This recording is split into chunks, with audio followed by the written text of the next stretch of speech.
Четвърта поредна неделя пловдивчани се събраха в 12 часа пред Централната поща, за да протестират срещу окупаторските американски бази в България и членството на държавата ни в агресивния военен блок НАТО. В протеста се включиха активисти на партия „Атака“ и членове на други родолюбиви организации. Те изразиха своето желание за пълен неутралитет на страната ни и за излизане от военния блок НАТО, в който ни натикаха управляващите, без да попитат българския народ дали иска да членува в него. По този начин държавата ни става мишена както на собствената ни освободителка от турско робство Русия, така и мишена на терористите от Ислямска държава. Новите ни господари не се интересуват от българския народ. Те се интересуват само от нашата територия, която е много важна тук, особено за Балканите, защото е казано, че който владее България, владее и Балканите.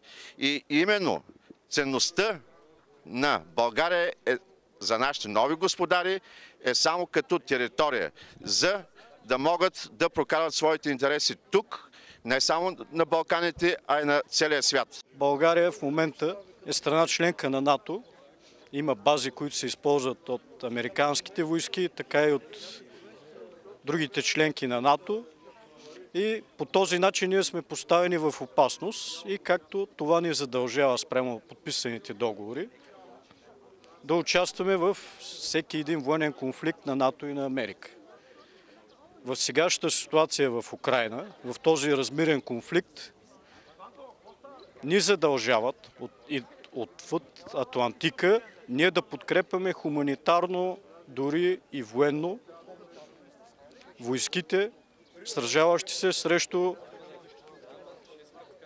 Донбас, Донецката република и другите страни, които се противопоставят на НАТО и Америка и агресивната им политика.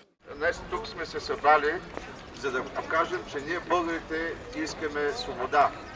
Свободата ни минава през именно неутралитета на България. Защото на нас ни е писнало вече един път, бяхме в Варшавски договор, сега сме в НАТО, а къде е България? България няма.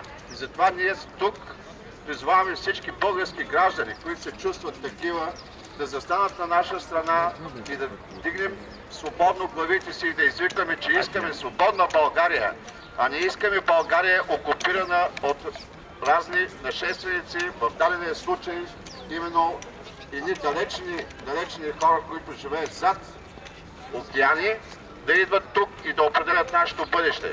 Нашето бъдеще е в нашите собствени ръце и ние искаме да управляваме нашата съдба самите ние, а не някой друг и най-вече от Вашингтон. В момента имаме подразделения на армия, които не се контролират. Ние сме заявили тук, дошли да заявим, че трябва да се чуе гласа на българския народ. Защото нито ни питаха дали искаме да бъдем членове на НАТО, нито ни питат сега да има ли бази и командни центрове. Традиционно протестът продължи с шествие по централната улица на Пловдив, с скандирания „НАТО вън“ и „САЩ фашисти, световни терористи“. Протестиращите бяха особено разтревожени от пристигането на американски пилоти в авиобаза Граф Игнатиево за провеждане на 10-дневни военни учения на българска територия.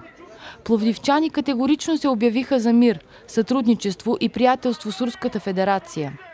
Те декларираха своето желание за провеждане на национален референдум против членството на България в НАТО, като се подписаха в подписката, инициирана от партия „Атака“. Подписката върви от началото на месеца. Тук сме така от обед излизаме. Горе-долу интерес има, хората проявяват интерес, който не е запознат с случая му обясняваме и има сега и провокатори, по някакъв начин ги отбиваме, но повечето хора са заинтересувани от този въпрос, проявяват интерес, подписват се и подписката върви добре, мисля, че ще имаме успех.